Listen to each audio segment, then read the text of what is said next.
Olá, na aula de hoje, então, nós vamos ver noções sobre a segunda lei da termodinâmica. Relembrando aqui, então, que vimos até o momento que gás ideal e gás perfeito são essencialmente a mesma coisa. Que nós assumimos que não existem interações intermoleculares em um gás ideal, por isso, energia interna e entalpia são funções apenas de temperatura para o gás ideal, não sendo função de pressão e volume. E vimos que para qualquer gás que se comporte como um gás ideal, a diferença entre o seu Cp e Cv molar é sempre a constante universal dos gases. Bom, sobre a segunda lei da termodinâmica, né? Estudos com relação a essa lei começaram antes mesmo da primeira lei da termodinâmica. Já em 1824, o engenheiro de Napoleão Carnot, ele estudando máquinas térmicas, ele propôs ideias sobre a necessidade de existirem reservatórios térmicos para que ocorresse a conversão em trabalho e a eficiência disso. No entanto, na ocasião, os estudos de Carnot não foram muito levados a sério, porque ele ainda acreditava na teoria do calórico, e isso levou muitas pessoas a desacreditarem dos seus estudos. Somente depois, quando Thomson, né, Lord Kelvin, ele resgatou esses estudos, começou-se a dar mais credibilidade à parte do que ele havia proposto. Então, de modo geral, nós podemos enunciar a segunda lei da termodinâmica sobre dois pontos de vista diferentes, tá? Que são chamados os enunciados de Kelvin-Planck e de Clausius. Então, o enunciado de Kelvin-Planck, ele nos diz que é impossível para um sistema sofrer um processo cíclico cujos únicos efeitos sejam o fluxo de calor que entra no sistema, vindo de um reservatório de calor, e a produção de uma quantidade equivalente de trabalho pelo sistema sobre as vizinhanças. Então, nesse enunciado, a gente diz que não dá para utilizar um ciclo termodinâmico recebendo energia de um único reservatório térmico e conseguindo convertê-lo totalmente em trabalho. E o enunciado de Clausius nos diz que é impossível para um sistema sofrer um processo cíclico cujos únicos efeitos sejam o fluxo de calor para o sistema vindo de um reservatório frio e o fluxo de igual quantidade de calor que deixa o sistema para um reservatório quente. Então, o enunciado de Clausius nos diz que não dá para eu conseguir utilizar um ciclo termodinâmico e transferir energia térmica, né, calor, de um reservatório frio para um reservatório quente, usando ele, tendo como único efeito essa transferência de calor.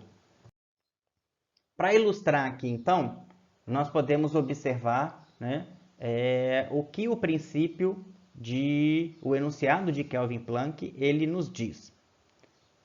Nós temos aqui dois reservatórios térmicos, um reservatório térmico quente e um frio, e nós temos que um sistema operando em ciclo termodinâmico, ele vai conseguir converter parte da energia térmica recebida na forma de calor em trabalho.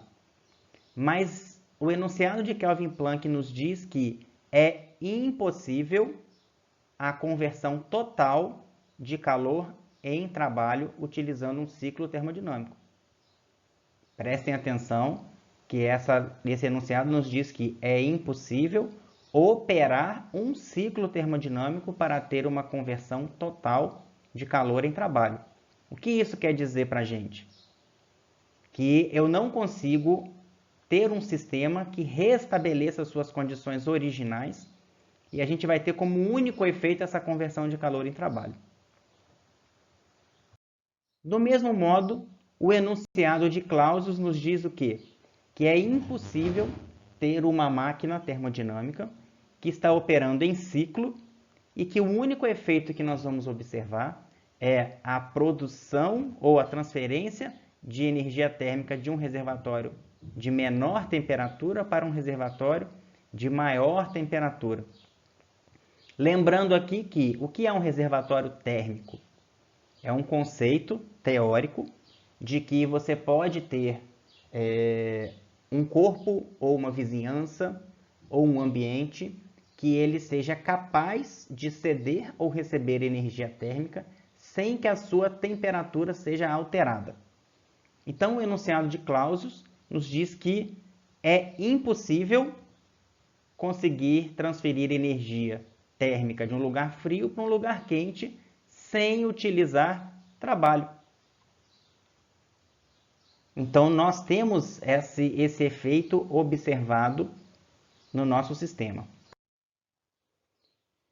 Bom, Carnot, né, trabalhando com máquinas térmicas, principalmente avaliando a conversão de energia térmica em trabalho, né, ele, a partir dos seus estudos, ele propôs alguns enunciados, alguns princípios que se mostraram corretos. Então, esses princípios são conhecidos como os princípios de Carnot.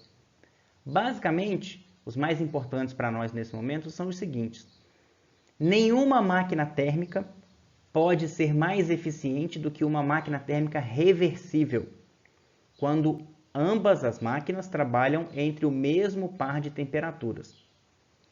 Então, uma máquina reversível, uma máquina térmica reversível, é aquela em que todas as etapas do processo do ciclo são reversíveis. Então, esse processo, ou esse ciclo, ele pode ser prontamente revertido sem prejuízo do seu sistema. Então, nós poderíamos assumir que a gente não teria perdas ou nós conseguiríamos restabelecer prontamente o nosso sistema. Então, o mais eficiente é o ciclo reversível. Obviamente, se nós considerarmos sempre a mesma diferença de temperatura ou o mesmo par de temperaturas como referência. Carnot também enunciou que toda máquina térmica reversível apresenta a mesma eficiência quando ambas as máquinas trabalham entre o mesmo par de temperatura. Então, não nos importa qual é o tipo de fluido que está nesse ciclo reversível ou quantas etapas ou processos tem esse ciclo reversível. Se nós temos dois ciclos reversíveis entre o mesmo par de temperatura, eles sempre vão apresentar a mesma eficiência, ou a mesma eficiência máxima. Por que isso é importante? Porque então nós podemos calcular a eficiência para qualquer máquina térmica reversível, ou seja, a máxima possível, sabendo alguma máquina reversível possível ou imaginável para aquele par de temperatura. Então, o ciclo que Carnot idealizou para poder calcular essas variações essa eficiência a partir de diferentes reservatórios térmicos, né? Ele é composto por um ciclo que tem 4 etapas reversíveis. 2 etapas isotérmicas, uma associada a cada reservatório térmico. Se cada etapa tem que ser reversível, eu só posso receber energia na forma de calor se a etapa for isotérmica. A gente só recebe calor reversivelmente, recebe ou cede, se essa transferência ocorrer com uma diferença de temperatura infinitamente pequena, uma área de troca infinitamente grande, com um tempo para isso ocorrer infinitamente grande. Então a gente já percebe que a transferência de calor, ela por si só, ela é irreversível. Então a transferência reversível, ela é uma idealização no nosso sistema. E outras 2 etapas para completar o ciclo, que são adiabáticas, aonde a mudança de temperatura entre um ciclo, entre um reservatório térmico e o outro, é feita em etapas adiabáticas. Porque para mudar a temperatura, não pode haver transferência de calor para que seja reversível. Então, para exemplificar, seja um ciclo de Carnot utilizando-se um gás ideal. A gente pode observar aqui que num diagrama PV, mantendo-se a temperatura constante, a gente pode aplicar a lei de Boyle. Então, Quais seriam as etapas isotérmicas desse ciclo de Carnot? Seria uma etapa de receber energia de um reservatório a uma temperatura alta, esse TH significa Therhaig, né? Então você estaria recebendo energia num processo isotérmico. E outra etapa isotérmica, você estaria cedendo energia do ciclo, do seu sistema, para o reservatório térmico frio. Só que aí eu não tenho um ciclo ainda. Eu tenho duas etapas ocorrendo de maneira isolada. Então, para poder ter um ciclo, eu preciso conectar o estado 2 com o estado 3 e o estado 4 com o estado 1. Como existe uma diferença de temperatura, né, de TH para TL de 2 para 3 e de TL para TH de 4 para 1, nós precisamos, então, para que esses dois processos sejam reversíveis, que não exista transferência de calor, já que existe uma diferença finita de temperatura.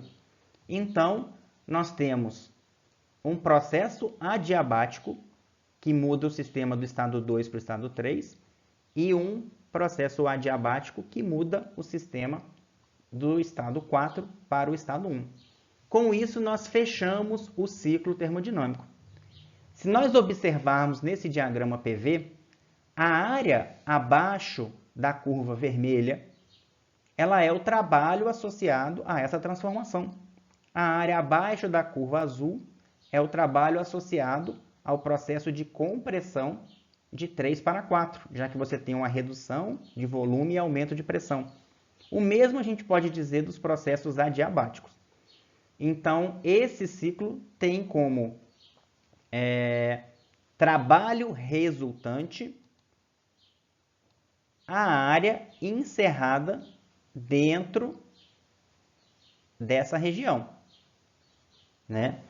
E nós podemos observar que como a gente pode aumentar essa área. A gente pode ter uma diferença de temperatura maior entre o reservatório térmico quente e o reservatório térmico frio. Ou aumentando a temperatura quente e mantendo a fria, ou mantendo a quente e diminuindo a temperatura do reservatório frio, ou afastando ambos. Com isso, consegue-se ter um ciclo com a maior eficiência. Agora, isso daí tem limitações práticas de condições operacionais. Como consequência do ciclo de Carnot, então, verificou-se que, ao se calcular a integral cíclica da quantidade de calor transferida ao longo do ciclo pela temperatura, esse valor se anulava para o ciclo de Carnot. Então, a gente verificava que nas etapas isotérmicas, que eram as etapas onde havia transferência de energia na forma de calor, esses valores eles eram iguais em módulo, né? Um entrando e o outro saindo negativo.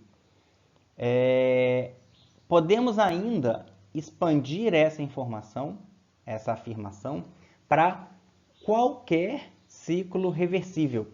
Então, verifica-se que a integral cíclica do calor pela temperatura para qualquer ciclo, ela é igual a zero. Nós já discutimos aqui anteriormente, né, que nós verificamos outras integrais cíclicas que se anulavam em um determinado sistema. Então, a gente tem essa informação, né, retornando a um valor original a cada vez que o ciclo retorna ao estado original. Isso daí é uma característica de função de estado. E essa função de estado, ela foi definida como a entropia. Nós vamos discutir com mais atenção isso na próxima aula, mas nós temos que ficar atentos que nós estamos definindo a entropia em função da quantidade de calor transferida num processo reversível. E nós vamos discutir um pouco melhor essa implicação na próxima aula.